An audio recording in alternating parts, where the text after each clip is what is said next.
आज second lecture है regarding biostatistics research methodology. और ये since it's a very dry subject, तो हम कोशिश ये करते हैं कि थोड़े थोड़े मिनी लेक्चर सीरीज में हम इसको लेके चलें और बेसिक कॉन्सेप्ट्स क्लियर करें। थोड़ा सा हम रिवाइज करा लेते हैं। पिछले लेक्चर में भी हमने कहा था कि रिसर्च क्यों होती है, क्यों की जाती है। तो बेसिकली प्राइमरी रिसर्च क्वेश्चन होता है जो कि ऑब्जर्वेशंस के साथ आता है। ऑब्जर्वेशंस जो है वो क्लिनिकल एक्सपीरियंस के साथ भी आ सकती हैं और लिटरेचर भी रिसर्च के साथ आ सकती हैं। तो वो प्राइमरी रिसर्च क्वेश्चन की रिसर्च टीम उसको एलैबोरेट करती है, उसका डिज़ाइन बनाते हैं। एक टीम वर्क होता है जिसमें बायोस्टैट्स भी चाहिए, प्रिंसिपल इन्वेस्टिगेटर के साथ को-पीआई चाहिए, ऑब्वियसली उसको एक रिसर्च की ग्रांट चाहिए जो हम हमेशा मिस कर जाते हैं। वो रिसर्च ग्रांट जो है वो एचईसी की तरफ से भी मिल सकती है अगर एक अच्छा रिसर्च का प्रोजेक्ट हो जिसमें मल्टीपल को-पीआईज हो, मुख्तलिफ एस्पेक्ट को कवर करें, जिसकी मिसाल प्रेसिडेंट्स मौजूद हैं। और भी इसके बेशुमार फार्मास्यूटिकल इंडस्ट्रीज हैं, उनको आप यूटिलाइज कर सकते हैं। और उसमें ज़रूरी बात क्या होती है कि आपको एंड के ऊपर ये बताना पड़ता है कि जी इसके अंदर मुझे हेल्प जो है वो कहाँ से मिली, ताकि आपके बायस ना हो। कि ये नहीं है कि आप किसी ड्रग के ऊपर रिसर्च कर रहे हैं और वो ड्रग उसी कंपनी की है और उन्होंने उसको जो है वो स्पॉन्सर किया है, तो यू हैव टू उसके डिस्क्लोजर में ये बात आनी चाहिए। क्लियर होगी बात? हमारा हम आज इससे आगे चलते हैं। कुछ डेफिनेशंस की मैंने बात की थी एंड आई आस्क्ड स्पेसिफिकली कि आप कुछ पढ़ लीजिएगा, मुझे यकीन है कि आपने नहीं पढ़ा होगा। तो अब हम थोड़ा सा ये बात करते हैं कि डाटा क्या होता है, स्क्यूड डाटा क्या होता है, पैरामीट्रिक और नॉन पैरामीट्रिक टेस्ट्स क्या होते हैं, थोड़ी बहुत ही डेफिनेशंस क्या होती हैं और हमने कैसे आगे चलना होगा। यहाँ तक बात क्लियर है? हम लेवल ऑफ एविडेंस भी डिस्कस कर चुके हैं जिसमें हमने बताया कि जो हाईएस्ट लेवल ऑफ एविडेंस है वो क्या है? Randomised it is basically randomised control trials. और इसके ट्रायल। अलावा अच्छे मेटा एनालिसिस भी हाईएस्ट लेवल ऑफ एविडेंस होते हैं।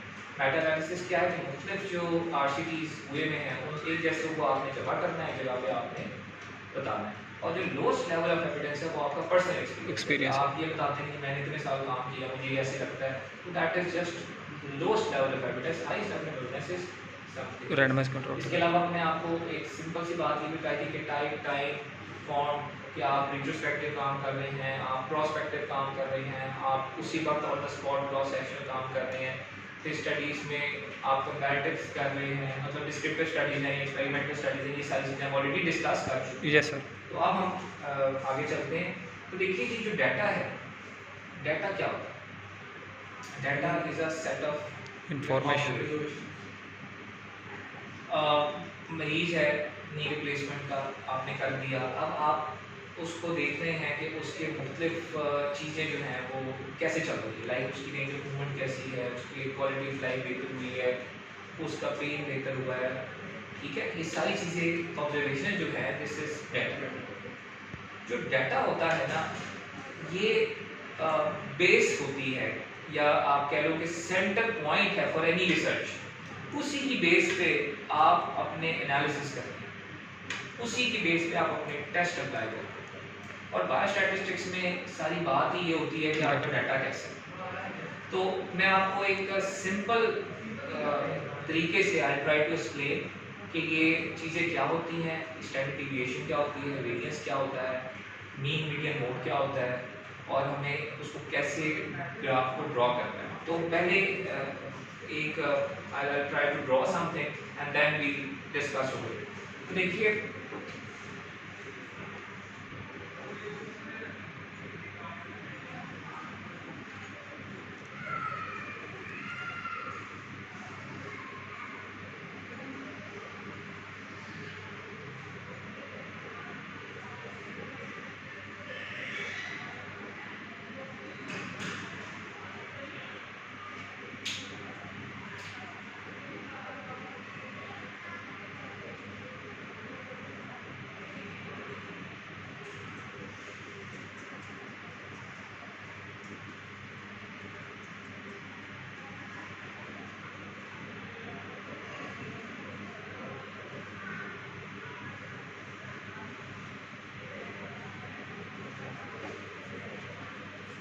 ये जो मैंने एक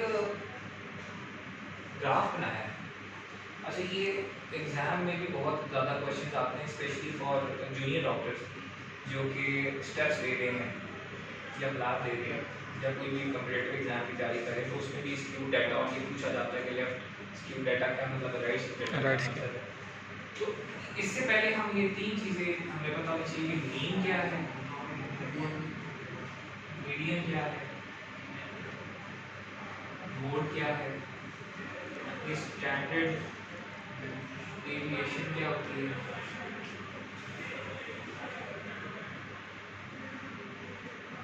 वेरिएंस क्या होती है। ठीक है, ये तीन चार चीजें, ज्यादा मुश्किल नहीं होता है। और कॉन्फिडेंस इंटरवल क्या होता है, और आखिर में हम एक बात करेंगे कि ये मीन वैल्यू क्या बोला, बस का क्या मतलब है।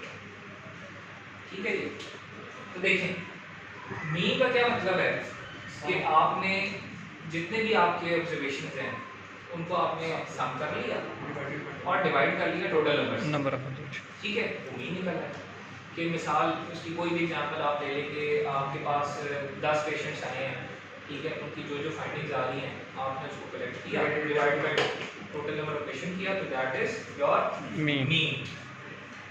मीडियन क्या होता है, जो सेंट्रल वैल्यू होती है। एक आपका वैल्यू 1 है, एक वैल्यू आपकी 10 है, तो 5। ठीक है, तो 5 क्या होगा आपका मीडियन। तो ये भी कोई इतना मुश्किल बात नहीं है।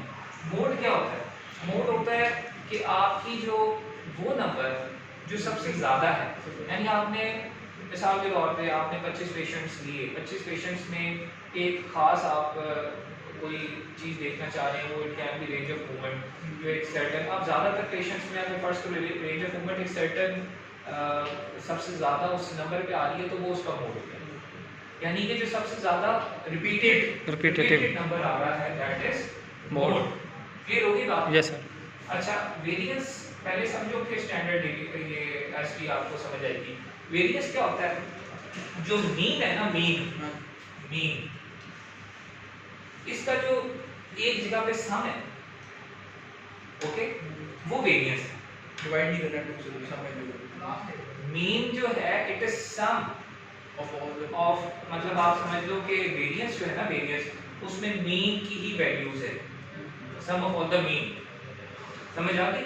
और स्टैंडर्ड डेविएशन क्या होगा, square root, it is the square root of variance.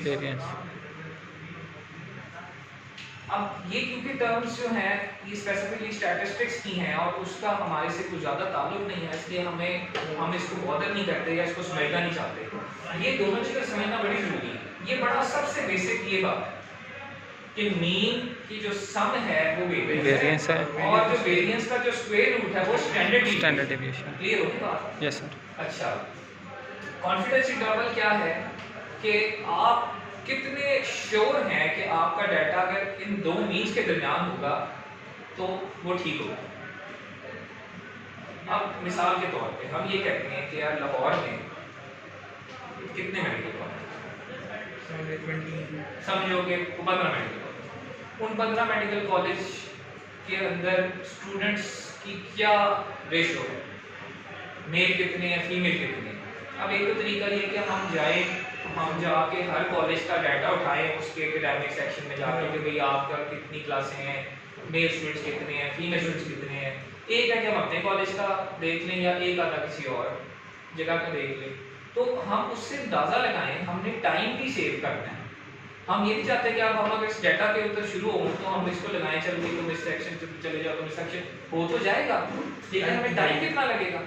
उससे कितना आसान है कि हम स्ट्रेटेजिक मैप कर लें कि लाहौर के चलो 4 जोन्स बना लें, ईस्ट वेस्ट नॉर्थ साउथ, हर जगह का जो एक कॉलेज है उसको एक बीच का कॉलेज ले लें, उसका जो डाटा हो उसको हम मतलब उसी के हिसाब से हम अंदाज़ा लगा लें, अपना कॉन्फिडेंस इंटरवल बना लें कि यार यही रेंज। समझ आती बात? तो पी वैल्यू आगे चलते हैं। कॉन्फिडेंस इंटरवल से आगे आपको ये समझ आना चाहिए, ये क्या है, दिस इज गॉसियन कर्व। कौन सा कर्व? Gaussian curve. गॉसियन, इसको बेल शेप कर्व भी कहते हैं। बेल शेप कर्व जो है ये बेसिकली आइडियल सर्कमस्टेंसेस का डाटा है। आइडियल सर्कमस्टेंसेस, जो आइडियल सर्कमस्टेंसेस का डाटा होता है उसका मीन, मीडियन और मोड सेम होता है। मीन, मीडियन और मोड सेम लाइन पे होता है। समझ आ गई? ये सीधी सी बात है, इसमें कोई मुश्किल बात नहीं। अब आप ये देखो कि मैंने 3 लाइनें लगाई हैं, ठीक है, ये क्या शो करती हैं? ये बेसिकली वो परसेंटेज शो करती हैं कि हम अगर उसको बढ़ाते जाएंगे तो हमारा डाटा बढ़ता जाएगा, ठीक है, यानी कि हम कॉन्फिडेंस इंटरवल बढ़ाते जाएंगे तो हमारा डाटा का जो ऑब्जर्वेशन का सेट है वो बड़ा होता जाएगा। मिसाल के तौर पे अगर हम 2 स्टैंडर्ड डिविएशन मान लेते इन दो के दरमियान, तो इसके अंदर तकरीबन 68% जो डाटा है वो हमारा कवर होगा। कितना परसेंट? 68%। अगर हम 2 मीन को ले लें तो हमारा तकरीबन 95% डाटा ठीक बताएगा। सिंपल बात है। Yes sir. और अगर हम 3 ले लें तो फिर तकरीबन 99.6% हमें वो, अब इतना बड़ा डाटा हम नहीं लेते, हम नॉर्मली कॉन्फिडेंस इंटरवल को कहां सेट करते हैं? 95% पे। 2 स्टैंडर्ड तो मतलब ये है कि तकरीबन मेजर आपका चीजें कवर हो गई। तो आप समझ आ रहे कि जब आप कहीं से किसी को आर्टिकल पढ़ते हैं उसमें देखते हैं कॉन्फिडेंस लेवल 95% सेट बहुत है, इवन फॉर सीपीएस की and for other practical purpose university को कहते हैं कॉन्फिडेंस लेवल 95%। उसका क्या मतलब है कि हम तकरीबन 95% श्योर है कि हमारा जो डाटा है वो उसके अंदर कवर हो जाएगा। कवर हो जाएगा। समझ आई बात? नहीं आई तो ग्रेट। अब हम चलते हैं कि ये स्क्यूड डाटा क्या होता है। स्क्यूड डाटा का मतलब ये है कि आपकी जो फाइंडिंग्स है ना वो या लेफ्टवर्ड शिफ्ट हो रही है या राइटवर्ड शिफ्ट हो रही है, यानी देयर इज सम ऑब्जर्वेशन जो ठीक नहीं आप कर रहे, उसे स्क्यूड डाटा कहते हैं। क्या कहते हैं? Skewed data. स्क्यूड डाटा का मतलब ये है कि आपका मीन मीडियन मोड एक लाइन पे नहीं है। आपके सबसे ज्यादा ऑब्जर्वेशन जो हैं वो तो ठीक है मोड है, लेकिन आपका मीन एक तरफ कन्वर्ट हो गया तो वो नेगेटिव स्क्यूड भी हो सकता है, पॉजिटिव वाला नेगेटिव स्क्यूड, और वो पॉजिटिव स्क्यूड भी हो सकता है।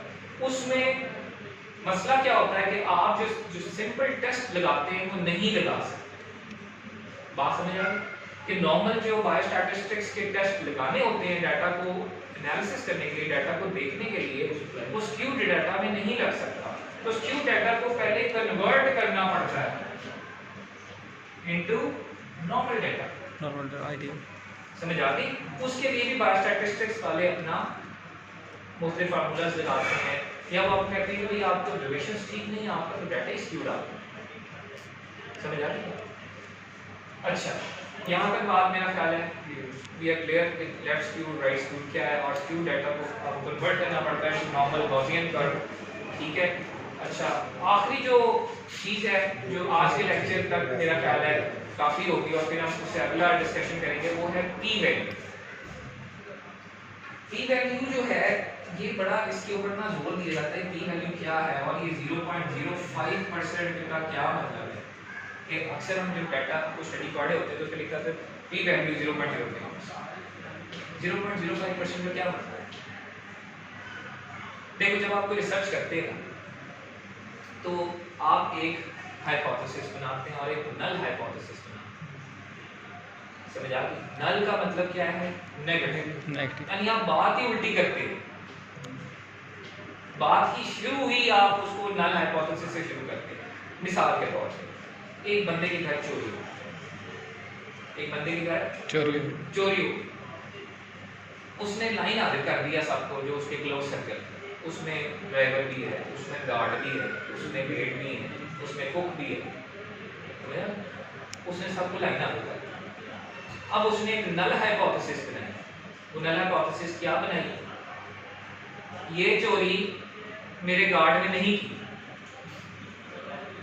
ये क्या बनाया उसने? नल हाइपोथेसिस कि मेरे गार्ड ने चोरी नहीं की। अब वो उसकी तफ्तीश करेगा। उस तफ्तीश का क्या मकसद होगा कि नल हाइपोथेसिस को आपने रिजेक्ट करना है, रॉन्ग करना है। समझ आ गई? This is null. अब वो उसके लिए सारा ऑब्जर्वेशन लगाएगा, वो क्या करेगा? रिकॉर्डिंग देखेगा, वो पूछेगा ये कहाँ गया था, किधर गया था, इसने इस वक्त क्या किया था, ठीक है, ये जब चीज़ मेरी पड़ी थी यहाँ पे तो उस वक्त इधर कौन कौन था, किसको पता था कि बैंक से मैंने पैसे निकाल के ना आया हूँ। समझ आई? वो सारी क्या हो गई? ऑब्जर्वेशन। उन ऑब्जर्वेशंस को उसने एनालिसिस किया, एक जगह पे वो भले बायोस्टैटिस्टिक्स टेस्ट ना लगाए, इसने ज़रा से ऑब्जर्वेशन कर ली और उस नल हाइपोथेसिस को उसने रिजेक्ट किया या दिस इज नल हाइपोथेसिस। और एंड पे उसने कह दिया कि मेरा कार्ड चोर नहीं है, नल हाइपोथेसिस मेरी ट्रू है या अदरवाइज। तो ये जो p वैल्यू है, ये p वैल्यू क्या है कि 0.5 का मतलब है कि 5 divided by 100, 5 divided by 100।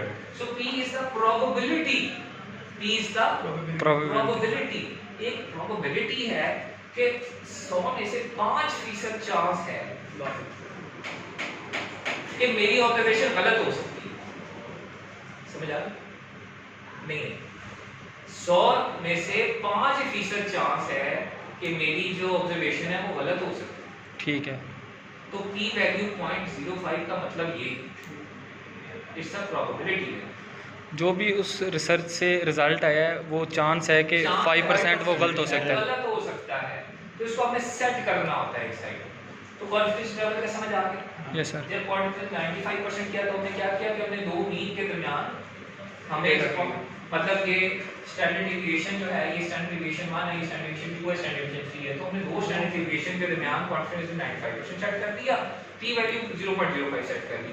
Null hypothesis को हमने रिजेक्ट करना है या प्रूव करना है। यहाँ पे बात क्लियर होगी? Yes sir. कुछ क्वेश्चन यहाँ तक? एनी क्वेश्चन No, समझ ना आए? इससे आगे हम नेक्स्ट लेक्चर होगा स्मॉल सा, उसमें भी हम ये बताएंगे कि 2/2 टेबल क्या होता है, नेगेटिव प्रेडिक्टिव वैल्यू क्या होती है, पॉजिटिव प्रेडिक्टिव वैल्यू क्या होती है। ठीक है, ये कौन सी टर्म्स है जो इंपॉर्टेंट हैं, पैरामीट्रिक टेस्ट क्या होते हैं, नॉन पैरामीट्रिक टेस्ट क्या होते हैं। जस्ट ब्रीफ मैं हमेशा कहता हूँ कि थोड़ा सा पढ़ लिया करो, तो उसमें फ़ायदा ही होता है कि डिस्कशन हमारी हो जाती है कि जब भी डाटा अच्छा होगा नॉर्मल पैरामीट्रिक टेस्ट उस पर अप्लाई हो सकता है। पैरामीट्रिक टेस्ट डिफरेंट किस्म के होते हैं और नॉन पैरामीट्रिक टेस्ट डिफरेंट किस्म के। तो ये वेरी इंपॉर्टेंट क्वेश्चन है, ये हम नेक्स्ट इंशाल्लाह सेशन में पढ़ेंगे कि बटा पैरामीट्रिक टेस्ट बटा नॉन पैरामीट्रिक टेस्ट हम चीज़ों को कंपेयर कैसे करते हैं, अगर डाटा अच्छा होगा तो क्या लगेगा, नहीं अच्छा होगा तो क्या। क्लियर होगी बात? जी। चलो, थैंक यू।